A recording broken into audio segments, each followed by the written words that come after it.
Welcome to Man Does Tech, where I solve the problems you didn't even know you had. In this video, I will explain how to make stable whipped cream.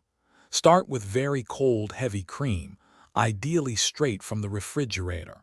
For optimal results, chill your mixing bowl and whisk in the freezer for about 15 minutes before you begin. This cold environment helps the cream whip up faster and hold its shape better. You'll also need powdered sugar and vanilla extract. Once your bowl and cream are chilled, combine the heavy cream, powdered sugar, and vanilla extract in the cold bowl.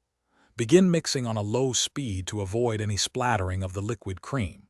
After a minute or two, gradually increase the mixer speed to medium-high. Continue whipping until the cream thickens and forms soft peaks, then proceed to firm peaks for a stable consistency. It's crucial not to overwhip your cream. Stop as soon as firm peaks are achieved, otherwise, it can quickly turn into butter. The cream should hold its shape well when you lift the whisk. For an even more stable whipped cream, especially if you plan to pipe it or let it sit for a while, consider adding 1 teaspoon of cornstarch per cup of cream. Gently fold it in after the cream is whipped. Proper storage ensures your delicious whipped cream lasts longer. Transfer any leftovers into an airtight container and refrigerate it for up to 2 to 3 days.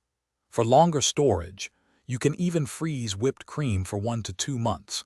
Just let it thaw in the refrigerator before serving.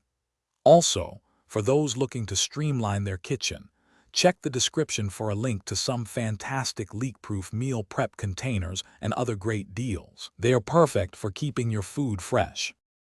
Thanks for watching. If you found this helpful, don't forget to like and subscribe.